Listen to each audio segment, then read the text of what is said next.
அனைவருக்கும் வணக்கம். நான் உங்கள் அறிவழகன். இன்றைக்கான வீடியோவில் நம்ம வந்து ட்ரோன் டெஸ்ட் பண்ணதை நம்ம காமிக்க போகிறோம்.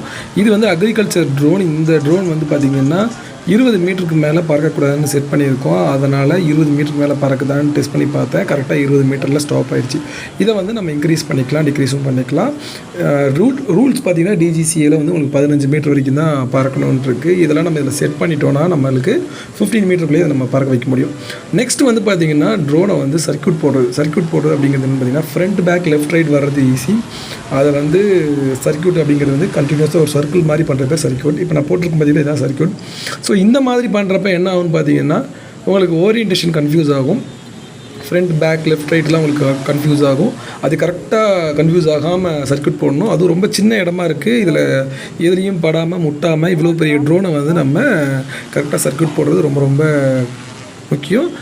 இது நீங்கள் கொஞ்சம் பைலட்டிங் ஸ்கில் இருந்துச்சுனாலே இந்த சர்க்யூட் ஈஸியாக போட்டுடலாம். ஒரு ட்ரோன் கம்ப்ளீட்டாக ஒர்க் ஆகுதான்னு டெஸ்ட் பண்ணணும்னாலும் நாங்கள் என்ன பண்ணணும்னு பார்த்தீங்கன்னா ஒரு சர்க்யூட் தான் போட்டு பார்ப்போம். ஏன்னா அட் ஏ டைமில் த்ராட்டல், பிச், ரோல், எல்லாமே கம்பைண்டாக வேலை செய்கிறப்ப அந்த ட்ரோன் வந்து கரெக்டாக ஒர்க் ஆகுதா அப்படின்றதுக்காக. அதே மாதிரி பார்த்திங்கன்னா இதை சடனாக த்ராட்டல் கொடுத்தாலும் சரி, இதோட இது வந்து பார்த்திங்கன்னா ரொம்ப ஸ்லோவாக தான் ரியாக்ட் ஆகும். ஏன்னா இது வந்து பேலோடு தூக்கிறதுக்காக நம்ம பண்ணியிருக்கோம். இதுவே ரேசிங் ட்ரோனாக இருந்துச்சுன்னா அது ரொம்ப ஸ்பீடாக பறக்கும். அதில் ரெஸ்பான்ஸ் வந்து பயங்கரமாக இருக்கும். இதில் ரெஸ்பான்ஸ் கம்மியாக தான் இருக்கும். இந்த இது வந்து பார்த்திங்கன்னா இப்போ அக்ரிகல்ச்சர் ட்ரோன் நாங்கள் வாங்கியிருக்கோம். இது நம்ம வந்து ஒரே நாளில் கற்றுக்க மாட்டோம். எப்படி நாங்கள் கற்றுக்குவோம் அப்படின்னு பார்த்தீங்கன்னா இன்றைக்கி சும்மா டெஸ்ட் பண்ணி பார்ப்போம். ஒவ்வொரு ஆப்ஷனையும் ஒரு நாளாக கற்றுக்கிறப்போ நமக்கு ஈஸியாக இருக்கும். ஸோ இந்த மாதிரி தான் வந்து நான் எல்லாத்தையுமே லேர்ன் பண்ணிக்கிறேன். உங்களுக்கு இந்த வீடியோ பிடிச்சிருக்குன்னு நினைக்கிறேன். உங்களிடமிருந்து விடைபெறுவது நான் உங்கள் அறிவழகன்.